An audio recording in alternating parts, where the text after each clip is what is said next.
नमस्कार व्यूअर्स। आपका हमारे चैनल में एक बार फिर से स्वागत है। इजराइल और हमास का युद्ध ऐसा प्रतीत हो रहा है अब वो जमीन से समुद्र की ओर बढ़ रहा है। यमन में ईरान द्वारा के प्रोक्सी कहा जा सकता है, ईरान के प्रोक्सी हुदी रिबेल्स ने समुद्री जहाजों पर हमले शुरू कर दिए हैं और रेड सी यानी कि लाल सागर और सुएज कनाल का जो सी रूट है एकदम से ठप किया हुआ है। हूदी रिबेल्स ने चेताया है कि वो इस सी रूट को तब तक ठप रखेंगे, किसी जहाज को तब तक नहीं जाने देंगे या हर उस जहाज पर वो हमला करते रहेंगे जो इजराइल द्वारा का समर्थक है। अब उन्होंने ये भी चेतावनी दी है वो हमला तब तक नहीं रोकेंगे जब तक कि इजराइल गाजा पर अपने हमले नहीं रोक देता। ये रेड सी और सुएज कनाल का जो ये सी लिंक है ये वैश्विक व्यापार के लिए कितना इंपॉर्टेंट है और अगर इसका दूसरा कोई विकल्प ढूंढा भी जाए वो कितना महंगा पड़ेगा, खास तौर पर भारत के लिए, भारत पर इसका क्या प्रभाव होगा। इन सब विषयों पर चर्चा के लिए हमारे साथ मौजूद है सामरिक विषयों के जानकार कर्नल आर एस सिंह साहब। सर आपका बहुत बहुत नमस्कार। स्वागत। आपके दर्शकों का मेरा नमस्कार। और यकीनन ये एक बहुत ही गंभीर मसला है। और मैं गंभीरता की बात आप इसी से अंदाजा लगा सकते हैं कि जो आप रेड सी के बारे में बात कर रहे हैं, और जब हम रेड सी की बात कर रहे हैं तो हम भी इस इलाके की बात कर रहे हैं। ये जो रेड इंडिकेटर से आप देख रहे हैं इसको, ये रेड सी है। और ये ग्रीन जो ऊपर में है इंडिकेटर, वो दिखाता है स्वेज कैनाल को। तो ये लिंक्ड है। और ये एशिया और यूरोप और नॉर्थ अमेरिका के बीच में ये शॉर्टेस्ट रूट है। और अगर ये इसमें अगर कोई डिसरप्शन हो जाए, किसी तरह की रुकावट हो जाए, तो इसका बहुत गहरा असर ग्लोबल इकोनॉमी पर पड़ता है। और जाहिर सी बात है वो हमारे भारत के पर भी असर पड़ेगा। आपको अगर मैं इसका एक ऐतिहासिक परिप्रेक्ष्य दे दूं, तो आप देखिए, जब हमारे यहाँ अंग्रेज थे और उनका जब शासन था, तो ये 1869 में ये स्वेज कैनाल बना था। ये जो ग्रीन इंडिकेटर से दिखाया गया है, इसकी लंबाई कोई 193 किलोमीटर है। तो उसके पहले वो ब्रिटेन जाने के लिए ये साउथ अफ्रीका के बिल्कुल नीचे की जो टिप है, जो सदर्न टिप है, वहां पे केप ऑफ गुड होप है, जो ये व्हाइट इंडिकेटर से दिखाया गया है। तो इस तरीके से ये रूट लेते थे। तो एक एवरेज जहाज को जाने में उस समय, depending on the wind condition etcetera, 6 से 8 महीने लग जाते थे। फिर स्टीम शिप्स आए, थोड़ा कम लगने लगा। लेकिन जब 1869 में जब सुएज कैनाल बना, तो वही यात्रा जो है, समुद्री यात्रा, उसका पीरियड घट के 1 महीने हो गया। तो जाहिर सी बात है कि जब भी कोई क्रांतिकारी ऐसे बदलाव होते हैं, तो उसका असर आर्थिक भी होता है, जियोपॉलिटिकल भी होता है, स्ट्रेटेजिक भी होता है। सुएज कैनाल बनने के बाद अंग्रेजों का तो जो स्ट्रैंगल्ड हुए है भारत की अर्थव्यवस्था पे, वो और मजबूत हो गई। हम बिल्कुल उन पर डिपेंडेंट हो गए।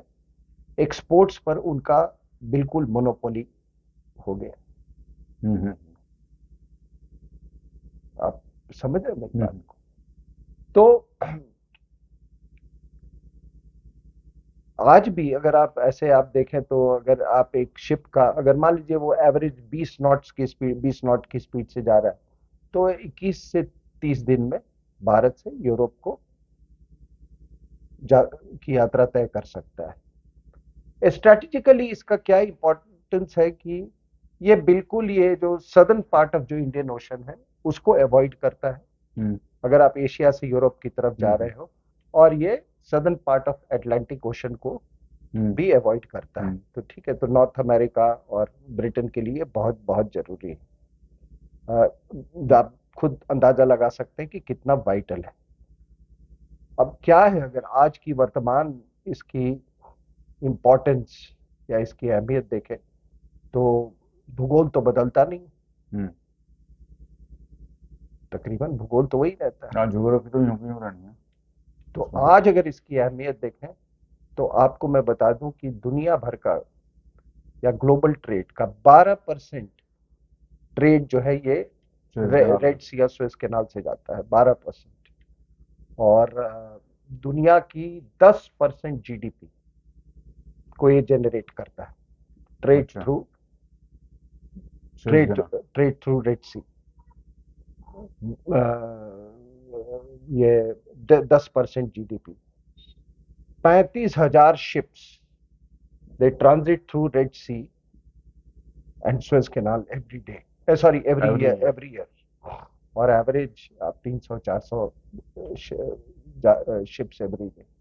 तो आप समझ सकते हैं कि अगर इसमें कोई रुकावट आ जाए या इसमें कोई डिसरप्शन हो जाए तो इसका क्या असर होगा। प्रेजेंटली तो सर उन्होंने बिल्कुल ठप किया हुआ है। ठीक है जी। और ये ठप करने के परिणाम क्या हुए हो रहे हैं, आप देखिए कि बहुत सारे जहाज लाइंड अप है। ये लाइन अप होने के कारण उनको विकल्प नहीं मिल रहा है। कई जो दुनिया के बड़े कंपनीज हैं, जैसे लॉयड हो गया, मायरस्क हो गया,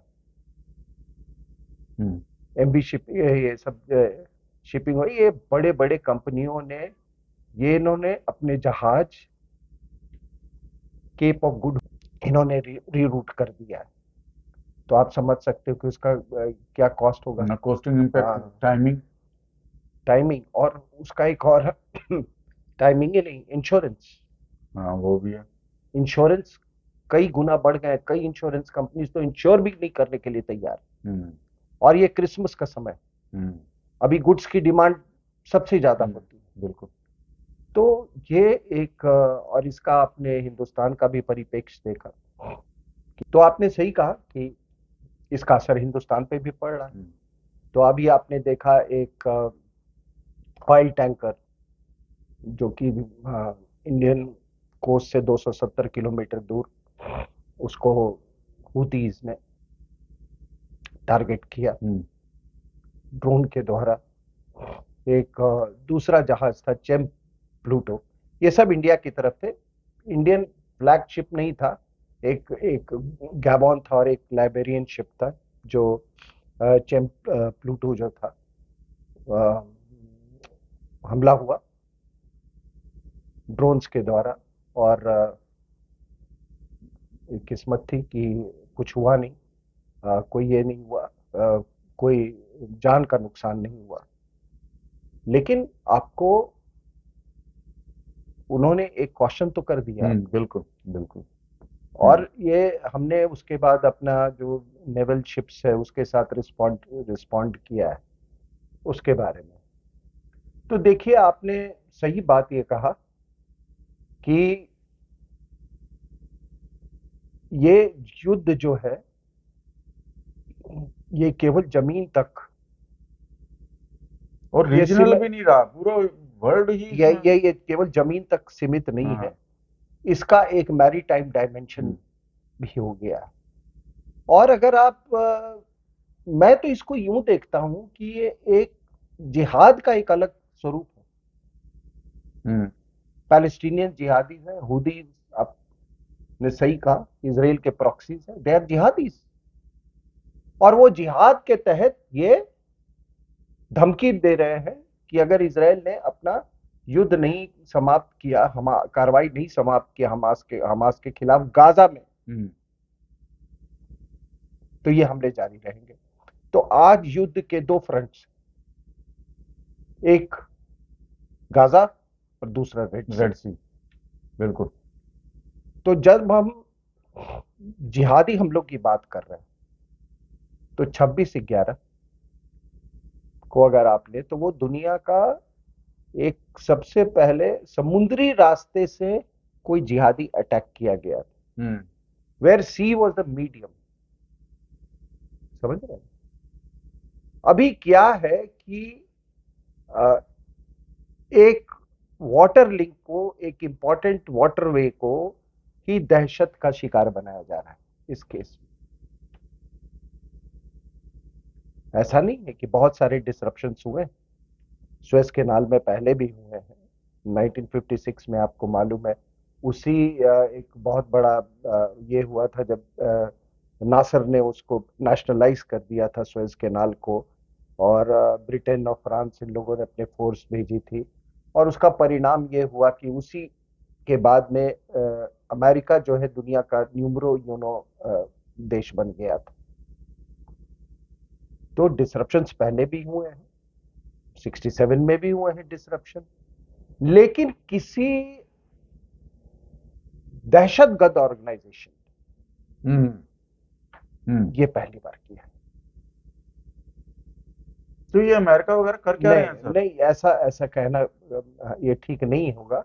अमेरिका ने एक जब ये हमले तेज हो गए, और आपको मालूम है रेड सी में अमेरिका का कैरियर ग्रुप भी है। बहुत पहले जब ये हमास वाला कॉन्फ्लिक्ट जब शुरू हुआ था, हमास इजराइल वाला, तो वहां पर ये स्थित है, अमेरिकन जहाज है, और अभी तक इन्होंने कोई 3 दर्जन ड्रोन्स इन्होंने अमेरिकन और यूके के शिप्स में गिरा डाले हैं, इनके हुदीज के। हुदीज के, ठीक है। और इसको, हाँ, मैं जब आपको वो कह रहा था कि 12% और 35,000 शिप, 30% ऑफ कंटेनर ट्रेड जो है वो रेड सी से जाता है।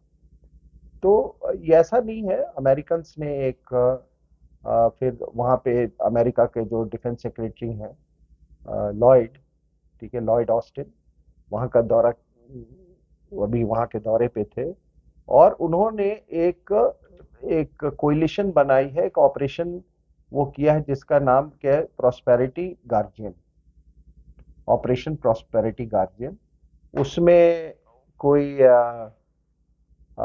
10 कंट्री प्रत्यक्ष रूप से इस कोलिशन का पार्ट है, और जिसमें यूएस, यूके, इटली और बहरीन, ये सारे ये कंट्रीज हैं, Canada, France, Netherlands, Norway, Seychelles, Spain इसका हिस्सा है।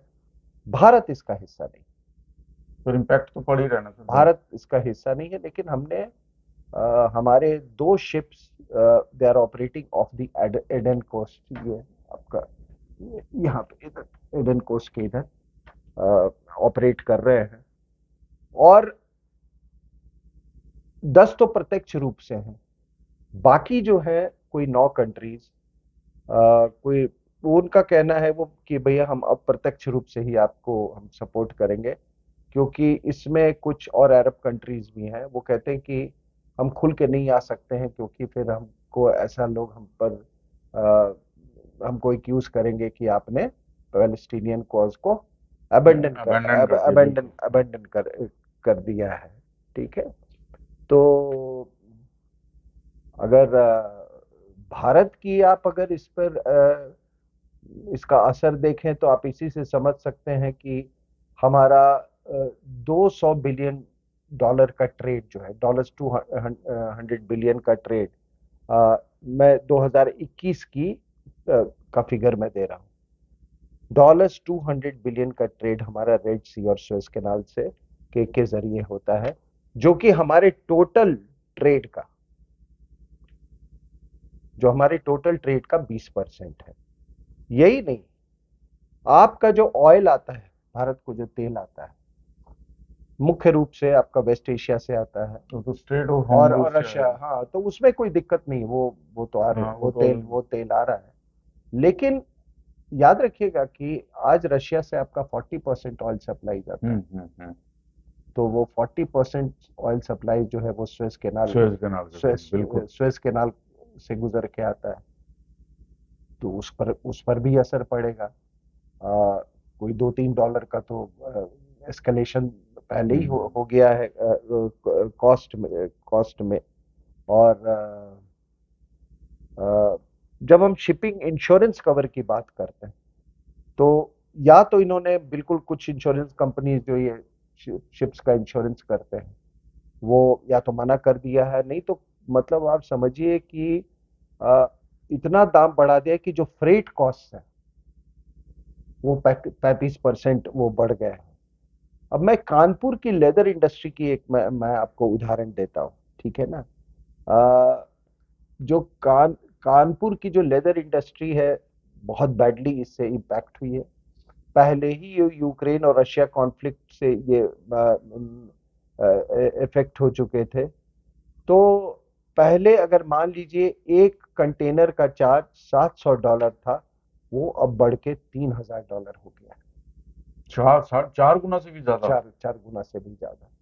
तो ये तो मैंने आपको एक एग्जाम्पल मैंने बताया कि अभी ये भी मैं जब कानपुर का एग्जाम्पल दे रहा हूँ तो 100 ये रेड सी और सुएज कैनाल, रेड सी का जो क्राइसिस है उसके कारण कानपुर में मतलब उन्होंने 100 करोड़ रुपीस का उन्होंने विथहोल्ड कर रखा है अपना कंसाइनमेंट। तो मैं तो आपको एक सिटी का एक छोटा सा सिटी एग्जांपल, मैं एक प्रोडक्ट का। हाँ। जी जी। और तो आपने जो कहा कि अमेरिकन क्या कर रहे हैं, तो उन्होंने ये टास्क फोर्स बनाई है और उन्होंने एक एयर डिफेंस नेटवर्क बनाने की कोशिश की है वहां पे। लेकिन इसमें चाइनीज ने कोई रुचि नहीं दिखाई, जबकि चाइना के बहुत सारे जहाज उस रीजन में हैं, लेकिन उन्होंने इसको कोई इसमें रुचि नहीं दिखाई है। और कई बार तो चाइनीज शिप्स को डिस्ट्रेस कॉल्स भी गए हैं वहां पे, उन्होंने इस पर रिस्पॉन्ड नहीं किया है। अब चाइनीज का ये रवैया क्यों है, तो मैं आपको बता दूं कि मैं इसको एक BRI versus belt road initiative versus India middle east Europe corridor, economic corridor जो है, ठीक है ना, IMEC, मैं उसके बीच में ये कॉन्फ्लिक्ट मैं देख रहा हूँ। यूं तो ये लैंड से जाता है, ठीक है ना, उसको हाइफा पोर्ट जाता है इस तरीके से, लेकिन ये एक मैं ये इसको IMEC का पार्ट ही देखता हूँ, जो ये रेड सी वाला रूट जो है। तो ये कॉन्फ्लिक्ट का ये नतीजा है कि शायद मुझे लगता है कि चाइनीज भी इसको सपोर्ट कर रहे हैं, इनकरेज कर रहे हैं, या जो भी हो। और जहां तक ईरानियंस का सवाल है, तो सब पर एक चीज है सर, ईरानियंस को वो डायरेक्ट वे में तो इसराइल का कुछ नहीं बिगाड़ पा रहे थे जमीन पे, उन्होंने यही रास्ता अपना लिया क्योंकि पूरा वर्ल्ड ही हिल जाए उससे। अब क्या है कि आपने बिल्कुल सही कहा कि ईरान के खिलाफ तो कोई कार्रवाई अभी तक की नहीं गई, हूदीज के खिलाफ भी कोई कोई डायरेक्ट मिलिट्री एक्शन नहीं हो रहा है। कहीं इनको भी ऐसे नहीं है, वेस्टर्न कंट्रीज को भी एप्रीहेंशन तो है इस बात के लिए, वो बहुत सेंसिटिव है कि ये जो इसराइल हमास कॉन्फ्लिक्ट जो है ये पूरे रीजन में न फैल जाए। फैल भी तो रहा है, इम्पैक्ट तो नजर आ ही रहा है ना। तो मैं वही कह रहा हूँ कि इसका और आप अगर ईरानियंस कहते हैं कि अभी जो इंडियन शिप्स पे जो टारगेट हुआ है इसके लिए ड्रोन्स के द्वारा, तो वो कहते हैं कि हमारा कोई कंट्रोल नहीं है हूदीज के ऊपर में।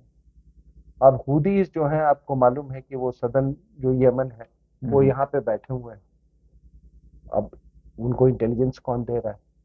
सही बात है। उन्होंने ड्रोन्स कहाँ से बनाए, उनको ये मिसाइल्स कहाँ से आए हैं, ये सारा का सारा तो उनको ईरान से मिला है।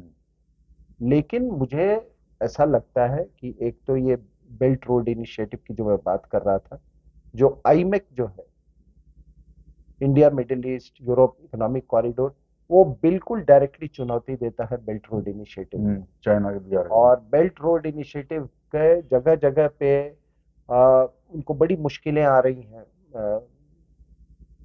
चाइनीज को। उधर BRI के नाम पे इन्वेस्टमेंट ठप, जहां पे था वैसे ही है पाकिस्तान में। आज ही मैंने पढ़ा कि कुछ निकल के वो थे, निकल के वर्कशॉप्स थे वहां पे इंडोनेशिया में, वहां पर उसमें आग लगी है, धमाके हुए हैं। तो ये जगह जगह पे बेजगह इनका बेल्ट रोड इनिशिएटिव का मामला जो है वो ठीक नहीं बैठ रहा है। और वेपन्स और ये छोड़िए, इनको टैक्टिकल इंटेलिजेंस कौन दे रहा है? हम्म। हुतीज को कौन इंटेलिजेंस दे रहा है कि कौन शिप हाँ, कौन सा शिप किस कंट्री का है और क्या है? हाँ, कहाँ कहाँ पे है। तो मैंने जैसे कहा कि ये ये हैं जो दुनिया के मशहूर मतलब जो सबसे बड़े स्थापित कंपनी, इस्टेब्लिश्ड कंपनीज हैं, जैसे एमएससी हुआ, मार्स्क हुआ, हपाग, लॉयड, यूरोनैक्स, एवरग्रीन, फ्रंटलाइन, ये सब जो कंटेनर शिप में बड़े नेम्स हैं, वो अभी अपने जो या तो रीरूट कर दिया है या वो वहीं के वहीं पे खड़े हैं, वो रिस्क नहीं ले रहे हैं। आज थोड़ा सा मैंने सुना कि मायरस्क ने कुछ शायद वो कोशिश कर रहे हैं कुछ जहाज भेजने की रेड सी के जरिए। अगर आप इसके ओवरऑल, अगर आप जियो पॉलिटिकल कॉन्सिक्वेंसेस की बात करें, तो मैं इसका एक अगर लार्जर पर्सपेक्टिव में इसको देखें, तो ये कहावत है कि कभी भी दो फ्रंट एड्रेस नहीं करना चाहिए, हाँ, एक साथ दो एक साथ दो फ्रंट नहीं एड्रेस करना चाहिए। और या यूं कहें कि अमेरिका जो है वो अभी दो फ्रंट पे फंस गया है। एक हाँ, एक एक एक, एक रशिया यूक्रेन फ्रंट पे और एक इस फ्रंट पे। और आपको अगर रशियंस की ये तो पूरी कोशिश रही होगी, इसमें कोई संदेह नहीं है इसमें, कि इनका जो फोकस और स्ट्रेटेजिक अटेंशन जो है हाँ, यूक्रेन, अमेरिका हाँ, यूक्रेन, अमेरिकन्स का, उसको डिवाइड किया हाँ, जाए। यूक्रेन से हटा के यहाँ पे। और आपको मालूम है कि रशिया और ईरान के रिश्ते कितने क्लोज हैं, क्योंकि ईरान ने काफी ड्रोन्स उनको भी दिए थे रशियंस को, ये रशियन यूक्रेन कॉन्फ्लिक्ट में। तो ये इसका इसका उस पर भी असर पड़ेगा। लेकिन और चीन का तो मैंने आपको कहा कि वो उसको आई जो इंडिया मिडिल ईस्ट कॉरिडोर है उसको, वो एक फैक्टर, बहुत स्ट्रांग फैक्टर है इनके लिए। अब इससे कैसे ये उभर पाते हैं, क्या होगा इसका आउटकम क्या होगा, ये कहना मुश्किल है। हम तो यही उम्मीद लगा सकते हैं कि ये चीजें जो है ये रिस्टोर करने। लेकिन आपको ये बात समझनी चाहिए कि आखिर हुतीज ये किस तरह से काबू में आएंगे। अगर वो ईरान कह रहा है कि ये हमारे द्वारा नियंत्रित नहीं है, जबकि सबको मालूम है कि 3H जो उस रीजन में है, यानी कि हमास, हिजबुल्लाह और हुतीज, हाँ, वो सब ईरान के प्रॉक्सीज। तो अगर इन पर काबू नहीं पाया गया तो फिर उसके क्या परिणाम होंगे। और युद्ध जब व्यापक होता है तो उसके लिए सिर्फ एक ट्रिगर की जरूरत होती है।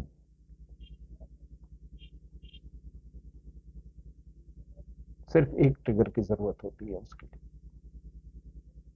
तो इसीलिए मैं कहता हूं कि ये जो पूरा आप जो रेड सी वाला जो मामला जो है, जो क्राइसिस जो आप देख रहे हैं, आज हम साउथ चाइना सी में फ्रीडम ऑफ नेविगेशन की बात कर रहे हैं। यहाँ फ्रीडम ऑफ नेविगेशन एक एक जिहादी ग्रुप ने आपको बंद कर रखा है। बिल्कुल। तो दुनिया के दो वाइटल लिंक्स, यानी कि यहाँ पे साउथ चाइना सी और इस तरफ सुएज कैनाल, आप देखिए। मैं फिर इस बात पे मैं जोर दूंगा कि लोग इस बात की चिंता करें कि जिहादियों का मनोबल और उनकी क्षमता यहां तक बढ़ गई है कि उन्होंने एक इंटरनेशनल सील वाटर, रूट को, एक हाँ, इंटरनेशनल वाटरवे को उन्होंने ठप कर दिया, स्टॉप कर दिया। उन्होंने इस तरह पर वो हाँ, असर डाल रहे हैं। इस बात को हमको बिल्कुल गंभीरता से लेनी चाहिए। लेकिन आपको बता दूं मैं, आप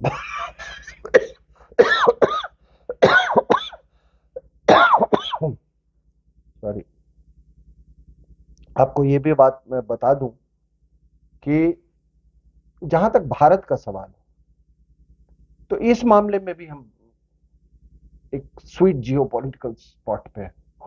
हमारे रिश्ते ईरान से बहुत अच्छे हैं, हम्म, हमारे रिश्ते यमन से बहुत अच्छे हैं। इजराइल से भी अच्छे हैं। कोई 20 हाँ, हजार भारतीय वहाँ यमन में है। तो हमारा इसमें अच्छी एक निर्णायक भूमिका हो सकती है इसमें। तो मैं अपनी बात यहीं पे समाप्त करूंगा।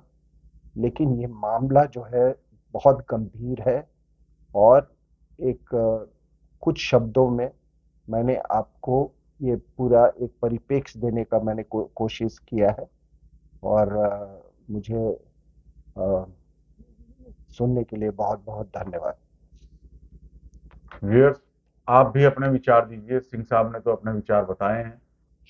आपको चैनल कैसा लग रहा है? क्या हम और टॉपिक लेके आए, इसके विषय में भी जरूर बताएं। और चैनल को लाइक और सब्सक्राइब जरूर करें। Thank you.